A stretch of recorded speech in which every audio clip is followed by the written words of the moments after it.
Hi. What you just saw is only a very small part of the front view from the terrace of a very cozy and beautiful homestay we stayed at in Coonoor. And before I show you the rest of the front view, I invite you to enjoy it. So let your eyes hold it, soak it in, listen to the sound of the birds, and if you wear your earphones, you'll even be able to hear the music playing in the neighborhood early in the morning.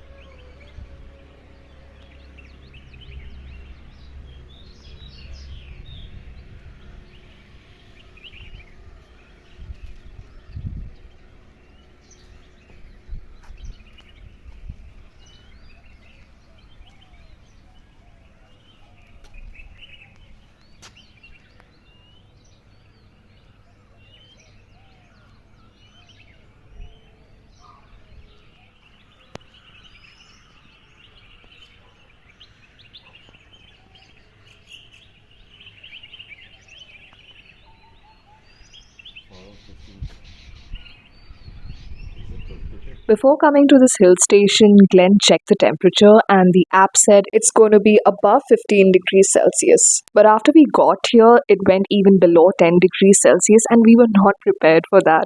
We came with two of our friends from Bangalore and we drove down a very special road, and in a bit I'll tell you why it's so special. Now enjoy the back view. We were overlooked by this lush tea estate. Just look at that.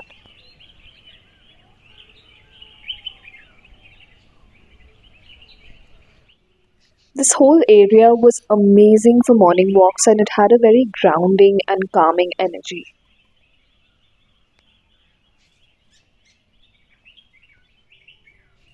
This cute little road leads to the hilltop, and on day two, I'll show you more of it because we went up there and it was lovely. Here's the exciting part. So, the route between Karnataka and Tamil Nadu goes through a national park. The national park is called Bandipur Tiger Reserve on the Karnataka side of the border and Mudumalai on the Tamil Nadu side of the border. This special route is the National Highway 181. And as we drove through the national park, we spotted a bear, lots of deer, elephants, and if you're lucky, you'll spot a tiger or a leopard. And the way we got here from Bangalore was by the Bangalore-Mysore expressway. Then as we reached Ooty, Coonoor is about an hour away. And here's a fun fact, going up to Ooty is 36 hairpin turns. What? Here's the early morning view from our room balcony. And every morning I did my yoga and movement practice here. It felt so good. On the first day, me and Glenn stepped out for our early morning walk. The picture in the center is that of a pine tree, and we took this pine cone to keep as a souvenir. I was so mesmerized by these purple wildflowers which lined this walking path. And along the way, we saw so many colorful flowers just growing wild. This was the first time I saw this white feather like pampas grass, and also the first time we saw tea seeds. Then we came back to the homestay and had breakfast with this view. We had idli, dosa, paddu, and some cut fruit. And oh my god, this sambar and red chutney was so good we couldn't stop having it. Then we went to the Emerald Lake area. In the rainy season, the lake will be full and it will look green like an emerald. Here are our lovely friends, Subha and Nishant. Hi! We stopped by at the stunning Avalanche View Point and had some chai. We also had some bread omelette and masala corn and just enjoyed the view. The sunset views were so dreamy, and the perfect song for this was Ye Hasi Wadiyan, which we heard on the drive back.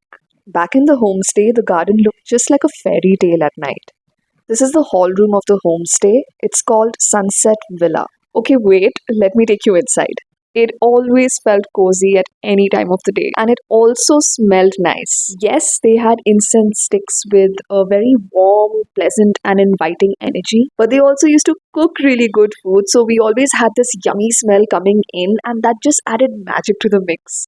That's Glenn just chilling and watching the match. I think by now you get the point that this hall looked pretty from all angles. The next day, we went for our morning walk. You remember the cute road I showed you which leads to the hilltop? We went on that, and of course, Coonoor being Coonoor, there was so much beauty all around. So basically, the thing is, wherever we turn or anywhere we look, there's always a stunning view in every direction. It's also magical here. It's just something you have to come here and experience. We were so excited to see these red poinsettia flowers growing so tall in bushes because here in Bangalore they're quite expensive and not easy to maintain. This white daisy looked so happy, so cute. So once we reached the hilltop, we saw a tea estate there. There was a way to go in, but we didn't want to go because we worked up an appetite and we were really hungry for breakfast. And you know what? On our way back, we heard some music. Then we realized that there was a church there and these were the hymns of the Sunday Mass.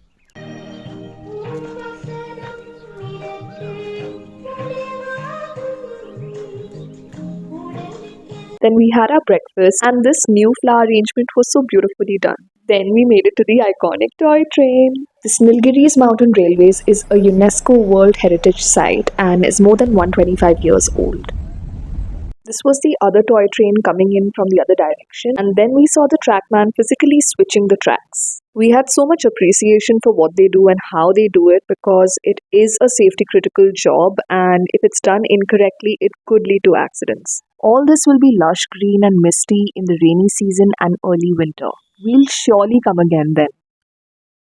Entering the tunnels was so fun because the people at the back would just start screaming, and it reminded me of my childhood train journeys from Delhi to Goa because we also did that. Then we waited for some buffalo to cross. If you're planning to do this, then do your bookings in advance, and if it's end minute, then you can get your ticket from Coonoor because it's less crowded there. We had booked through the IRCTC website a week in advance. Then we had our lunch in Ooty and took the bus back to Coonoor. We came back to the homestay to catch the sunset and had some chai with this view.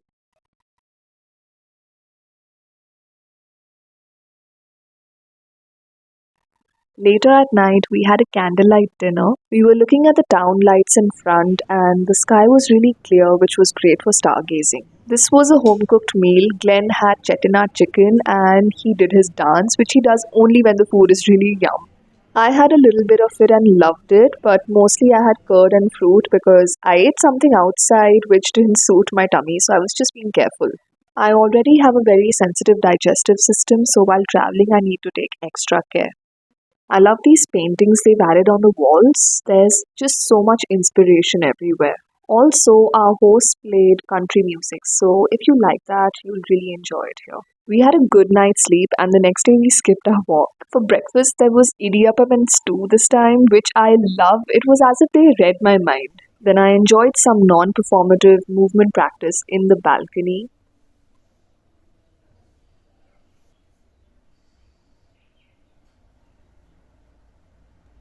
Then we left to see Doddabetta, which is the highest peak in Tamil Nadu. Of course, we stopped by on the way because there were these stunning views, and these lovely pictures are clicked by Subha and Nishant. This is us spending some good time on the highest peak in Tamil Nadu, and on the way back, we visited the tea factory and chocolate factory. We bought some tea, lip balm, medicinal oil, chocolate, and perfume from there. Then we spent some time at the commercial street in Ooty, and from somewhere by surprise, these two sweet men got us these unique looking flowers. I was curious, so I read that it's called the Peruvian lily or the lily of the Incas, and it symbolizes mutual support and connection. How sweet! For the night, we checked into the ever so cool hostel called Zostel. And on the opposite side, there was a tiny hill which seemed to be everyone's favorite. This is the view we got from there. It was so cold and windy, I was shaking, which is why even this video is so shaky. I like how Zostel looks from this cute little hill. Then there was a bonfire, and everyone was having their own fun. In the morning, I stepped out for a walk, and it was really nice that they had their in house cafe. This puppy was so playful. This was the bonfire area, and they had a huge lawn. Then I took inspiration from this pup to enjoy the sun and decided to go on the tiny hill. I was shocked that I didn't feel scared when this puppy came so close to me because since I was a child, I've been very scared of dogs. But Glenn loves dogs, so because of him, I'm able to stay still when dogs come close. At least I won't run away. And as a kid, I didn't know that when we run, dogs think we're playing with them, so they run after us. But now I know better. Then I just sat by this place and thought about how I felt reconnected with myself through this trip.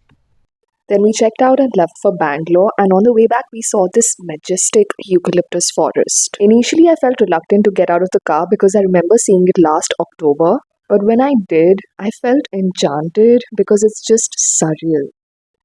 Then, on the way back through the national park, we saw deer and tuskers. This was one of them. Thanks, Nishant, for this amazing shot. Then we stopped by at Mysore and had the iconic triple R biryani, and finally, we reached Bangalore safely. My message for you is to take that break to refresh yourself without any guilt and shame. It doesn't mean that you're slacking off from work, it just means that you love and care for yourself and you trust yourself to get back to work and then give your best. And enjoy the little things and also connect with people who make you feel safe to be yourself. The right people will not make you shrink yourself, be on edge, or second guess yourself. And if you prefer being by yourself, then enjoy and make the most of it. Thank you for tuning in. I appreciate you so much.